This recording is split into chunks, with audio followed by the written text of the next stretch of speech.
when it comes to the plot, right? Vicious is not really in the anime like that. And the entire time I was watching the anime, I kept wanting more Vicious story. I kept wanting more Vicious in it, and he's just not really in it. And then when I watched the Netflix show, he's a major part of the story. I like that a lot more because it kind of, even though it's happening in the background, even in a Netflix show, like he's not directly in it towards Spike for a while. The first couple episodes, you know, you see him, so it's kind of cool. Like, oh shit, him and Julia are around from the beginning, but they're not directly in combat or anything like that with Spike for a while. I just like the fact that you know you have this villain character that you're working up to in the background, building up. It's kind of like the Night King that doesn't go to complete shit at the end. That's kind of how I felt about watching the Netflix show. Whereas when I was watching the anime, the episode 5 was a Ballad of, I forget how, whatever it's called, but the episode where they first fight in the church, that fucking amazing episode. Ballad of Fallen Angels, episode 5. Ballad of Fallen Angels. So that episode is amazing in the anime, right? And that's kind of how it ends in a Netflix show, which I thought was a little cool swapperoo they did there. But I love how they show Vicious, you know, in that episode. I had no idea anything about the anime going into it as far as this character goes. And when I got to that episode, I was like, whoa, this guy has a katana. He killed some big mob boss type dude. He has this weird ass crow on his shoulder. You know, I love the Sephiroth type character. I love that dark brooding villain. That's like my thing. I say it on here all the time. I love that kind of character, the quiet, calculated, kill you and then don't say much or just have like one little quip and then walks away. So he's my kind of character, the trench coat, the all black on, you know, brooding. So I wanted more of him. Like naturally, my personality and people like me, I naturally saw Vicious and I immediately was like, oh God, I want to see more of this fucking guy. He's cool as shit. And then you don't see him again for like literally 10 episodes. Yeah. And I don't know, man. In episode 5, and then the next time you see him is during the 2-parter with Gren. That's a while, dog. That's a long time. So I was wanting more of him in the anime, and then when I watched the Netflix show, I was really excited that Vicious is much more involved. Now, don't get me wrong. When we're talking about casting, though, I fucking hate. All right. I hate this fucking guy. So he is cringe. So let me cringe. Let me jump in.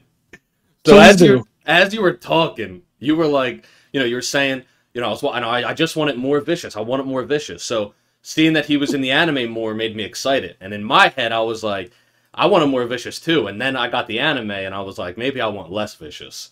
I mean, not the anime, the Netflix show. And I was like, maybe I want less Vicious. So earlier I alluded to there being something in the Netflix show that is just unwatchable to me, and it's Vicious and Julia. Literally they are fucking garbage. Like they're awful. They are the absolute worst part of the series. Like I think they're also. Go ahead. They're also not actually Vicious and Julia. They're not. It's not Vicious at all. Like if I was just judging the show off Spike and Jet, it's like a 9 out of 10.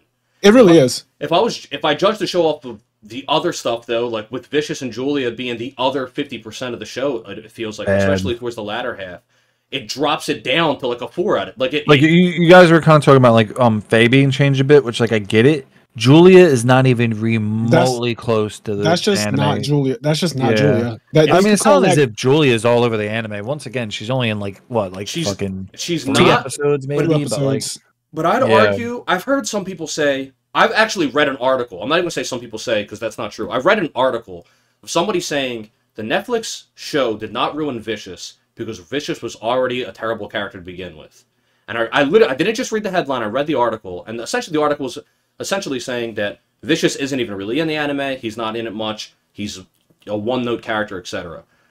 The Netflix show doesn't change it. He's still a one-note character, except he's not Vicious. And because I think the reason they added him in more scenes, but it feels like it took away from his character. Anime Vicious is a quiet storm.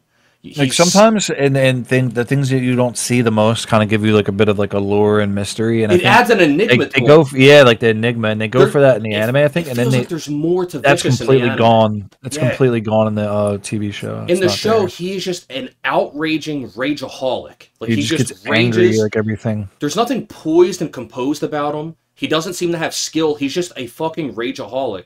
And a comic villain. Like he's cartoon. He's a fucking cartoon villain. Yeah. Like, and when I say that, I mean, yeah, that's what. Like he's for a live action. He's the only character who I feel like is overacting a ton. Yes. Do you know what I mean? Like it's like he's too animated, way too overacting. Everyone else, like we talked about, we praised how like Jet and Spike and even Faye to a degree, they're kind of like calm with who they are as a character. But I feel like Vicious's actor read his script and just decided to overact every single scene. It's just like so cartoony. I don't even necessarily put it on him though. Like I think it's just there's nothing there in terms of like development. It's I will say this. I don't know if that's his real hair or a wig or what, but he looks like a porn replacement for Rhaegar Targaryen. So I have written in my notes.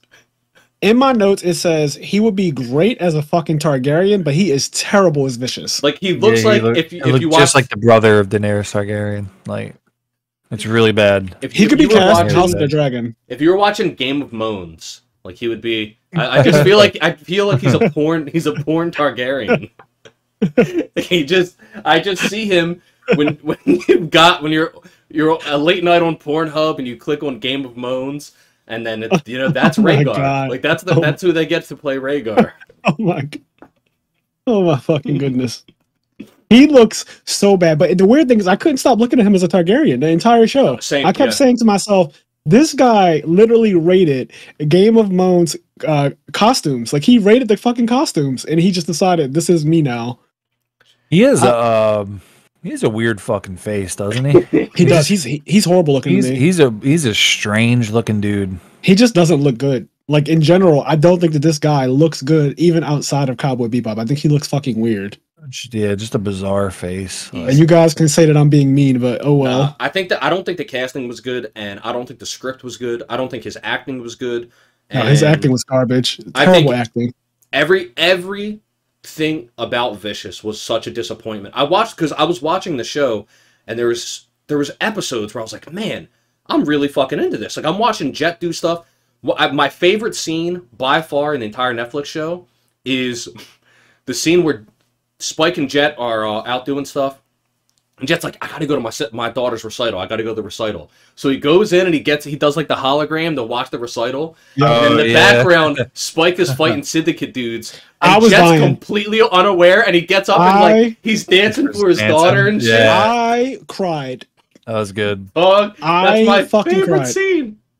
I literally cried laughing in my bed last night watching that. Last night, that was the episode that had me actually dying. Because, do you remember what I told you the funniest scene was in the anime? Yeah. It was the mushroom episode. It's the mushroom episode where at one point Faye is in the bathroom and she's on shrooms, high out of her mind. Doing like a swim. Yes. And Ed is watching her from afar and she's trying to swim, but she's not underwater. When I tell you that shit...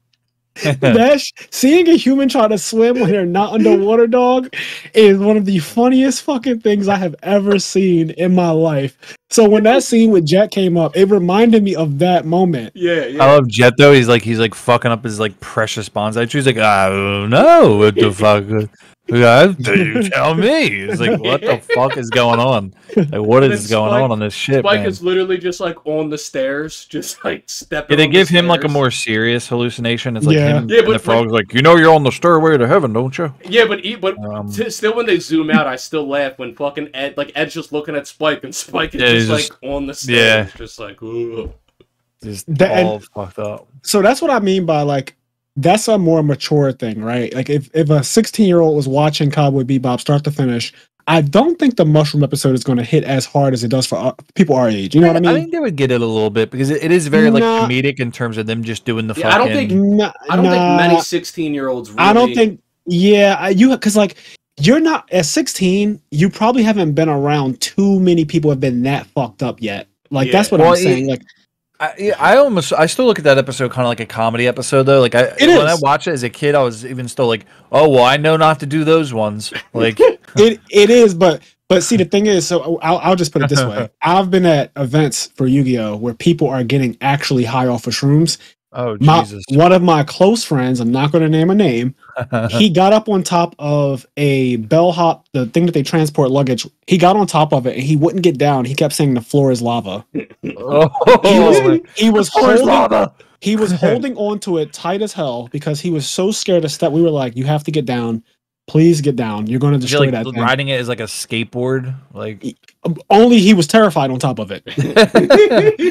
Genuinely terrified. So when I'm watching Cowboy Bebop now and I see the mushroom scene, I started dying because I know that's actually how real people behave on mushrooms. That's what made it, because I'm old enough to have experienced something like that. Whereas again, hopefully not many 16-year-olds have experienced some shit like that, because that's just like, you shouldn't be around. Yeah. But for my age, it was fine. Like I was 20 something when this happened. But yeah, that made me laugh, and I was like, damn, Cowboy Bebop has some really mature shit in it, because it's like Toy Story, right? You know how when you take your kid to see Toy Story, and there's a lot of jokes in Toy Story that kids won't get, but it's for the parents, because they know parents go to the movies with their children. So there's one scene in Toy Story 3 where the one girl that one's like for the adult one. Like I want to hit the feels, dude. There's one doll walks up and she's like, "I like your ass, Scott," and he has on an ascot. So certain things like that are more catered towards the adults, and there's a lot of sexual innuendo, a lot of things in the background, LSD being spelled on the wall in the clouds and stuff like that. There's all kinds of weird shit in Toy Story, all kinds of Easter eggs that are just for adults' laughter and not really for kids. Like the whole gender identity between Mr. Potato Head and Mrs. Potato Head, and how sometimes they get mixed up. Like little signaling like that, kids won't. They don't get it. But like our age, we understand those types of things and what they're making light of or kind of bringing to the forefront. So I really like that about Cowboy Bebop too, where definitely teenagers can enjoy it, and also people my age can enjoy it. And it's, I don't know, it's. Hey guys, if you like this clip, we have full video versions of our podcast episodes available on the IMNerd Patreon, as well as exclusive content. If you'd like to listen to our full podcast episodes or find us on any other social media platforms, you can do so by clicking the link tree below.